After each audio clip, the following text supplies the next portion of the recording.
नमस्कार, मेरा नाम अनूप नारायण सिंह है और आप बिहार टॉक के डिजिटल प्लेटफॉर्म को देख रहे हैं। आज हम चर्चा करेंगे मध्य बिहार के लोकसभा सीटों की, जो राजद का गढ़ रहा है और इन्हीं सीटों के भरोसे राजद की राजनीति प्रारंभ होती है। लेकिन 2019 के लोकसभा चुनावों में इन तमाम सीटों पर राजद और उनके सहयोगियों का पत्ता साफ हो गया था। ये दौर था जब मोदी लहर चरम पर थी और नीतीश कुमार का साथ वहां पर भाजपा को मिल गई थी। मध्य बिहार की सीटों की बात करें तो राजधानी पटना से ही चर्चा शुरू करते हैं। हालांकि राजधानी पटना को दो भागों में बांट दिया गया, एक सीट पाटलिपुत्र और दूसरी सीट पटना साहिब हो गई। इन दोनों सीटों पर परंपरागत रूप से भाजपा के ही सांसद रहे हैं। वर्तमान में पाटलिपुत्रा से रामकृपाल यादव सांसद हैं, जबकि पटना साहिब से रविशंकर प्रसाद सांसद हैं। पटना साहिब का इलाका जो है उसमें बख्तियारपुर, फतुहा, साथ ही साथ कुम्हरार, पटना साहिब, बांकीपुर और दीघा विधानसभा शामिल है। अगर पाटलिपुत्र की बात करें तो पाटलिपुत्र के अंतर्गत दानापुर, मनेर, विक्रम, पालीगंज, फुलवारीशरीफ और साथ ही साथ पुनपुन जो है वो शामिल है। अब बात कर ले कि इन विधानसभा क्षेत्रों में अगर बात कर लेते हैं पाटलिपुत्रा की, तो दानापुर पर राजद का कब्जा है, मनेर पर राजद का कब्जा है, पुनपुन पर राजद का कब्जा है, फुलवारीशरीफ जो है वहां पर माले का कब्जा है, विक्रम में कांग्रेस का कब्जा है और पालीगंज में माले का कब्जा है। अगर पटना के पाटलिपुत्र के इतर अगर हम पटना साहिब के 6 सीटों की बात कर लें तो फतुहा और बख्तियारपुर पर राजद का कब्जा है, जबकि पटना साहिब, कुम्हरार, बांकीपुर और दीघा पर बीजेपी का कब्जा है। यानी मिला जुला के इन दोनों सीटों में पाटलिपुत्र में कहीं ना कहीं राजद के लिए स्कोप बचता है, जहां से रीतलाल यादव इस बार चुनाव लड़ना चाहते हैं, पर लगातार लालू परिवार यहां से चुनाव लड़ता रहा है, एक बार भी जीत नसीब नहीं हुई है। मीसा भारती प्रबल दावेदार है। अगर पटना साहिब की बात करें तो इस बार स्टार वार हो सकता है, बीजेपी भी उम्मीदवार बदलेगी तो राजद अंतिम समय में किसी बड़े चेहरे को उतार सकता है। आरा की बात करें तो आरा अब माले के खाते में जाती हुई दिख रही है। महागठबंधन से माले ने यह सीट मांग दी है। हालांकि इस सीट पर बड़े दावेदार हैं और भाजपा के सांसद हैं आरके सिंह, जो केंद्र में मंत्री हैं। चौथी सीट जहानाबाद, जहां चंदेश्वर चंद्रवंशी पर नीतीश कुमार ने 2019 में दांव लगाया। जातीय समीकरण को धत्ता बताते हुए भाजपा के सहयोग से चंदेश्वर चंद्रवंशी सांसद बन गए।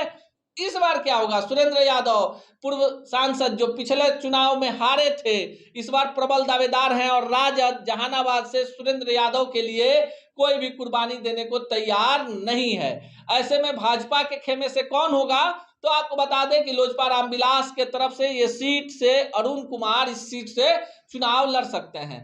गया की बात करें तो गया भी काफी कॉम्प्लिकेटेड सीट है और राजद का वहां पर बड़ा जनाधार है, सुरक्षित है। यहां से जीतन राम मांझी एनडीए की तरफ से चुनाव लड़ेंगे और राजद की तरफ से कौन लड़ेगा इसका भी खुलासा बहुत जल्द होगा। नालंदा की बात करें तो नीतीश कुमार की परंपरागत सीट रही है और यह सीट फिर से नीतीश कुमार के पास ही रहेगी। मगध के अंतर्गत आने वाले इन सीटों का सामाजिक समीकरण काफी उलझा है।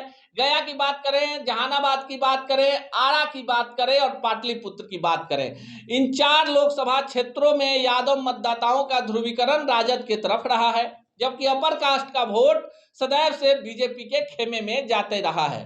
बीच में लवकुश समीकरण के बहाने नीतीश कुमार ने अपने लिए भी एक बड़ा स्कोप बनाया था, जो इस बार तमाम मिथकों के बाद टूटता हुआ नजर आ रहा है। पटना के शहरी इलाकों में कायस्थ मतदाताओं का बोलबाला है, जबकि पाटलिपुत्रा में भूमिहार और यादव मतदाता निर्णायक भूमिका में है। आरा की बात करें तो आरा में राजपूत और यादवों के बीच टक्कर है, लेकिन भूमिहार तीसरे नंबर पर हैं और अन्य जातियां भी हैं। गया में समीकरण थोड़ा सा बिखरा है, पर जहानाबाद में यादव बनाम भूमिहार पर आकर लड़ाई टिक जाती है।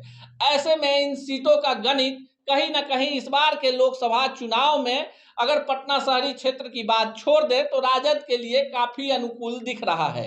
प्रत्याशियों का चयन सामाजिक समीकरण के हिसाब से अगर महागठबंधन करती है तो इन सीटों पर एनडीए के लिए बड़ा टक्कर हो सकता है।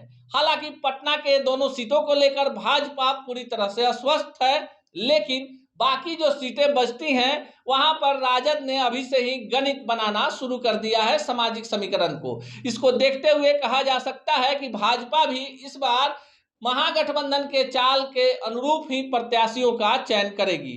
अब यह देखना खास होगा कि जो जो लोकसभा चुनावों की तारीखें नजर आ रही है, संभावित प्रत्याशी क्षेत्र में भ्रमण करना प्रारंभ कर चुके हैं। भाजपा के साथ में इस बार जीतन राम मांझी की पार्टी है, साथ ही साथ लोजपा के दोनों ढर्रे हैं और उपेंद्र कुशवाहा हैं। मुकेश साहनी को लेकर अभी तक कोई आम सहमति नहीं बनी है, जबकि बिहार में महागठबंधन में राजद, जदयू, कांग्रेस और वाम दल हैं। मुकेश साहनी उधर भी जा सकते हैं और इधर भी जा सकते हैं। पप्पू यादव के लिए फिलहाल कोई स्कोप नजर नहीं आ रहा है, वो भी तीसरे मोर्चे की तैयारी में है। ऐसे में जो मगध का इलाका है, जो गया का इलाका है, जो जहानाबाद का इलाका है, जो पटना का इलाका है, जो आरा का इलाका है, इन क्षेत्रों की इसलिए चर्चा कर रहे हैं कि यहाँ के जातीय गणित में अगर राजद लालटेन जला लेती है तो बिहार के अन्य सीटों पर भी इसका बड़ा प्रभाव पड़ेगा। ऐसे ही खबरों के लिए जुड़े रहे बिहार टॉक से। यूट्यूब पर लाइक और सब्सक्राइब करें, बेल आइकन जरूर दबाएं। फेसबुक, ट्विटर और इंस्टा पर फॉलो करें। धन्यवाद।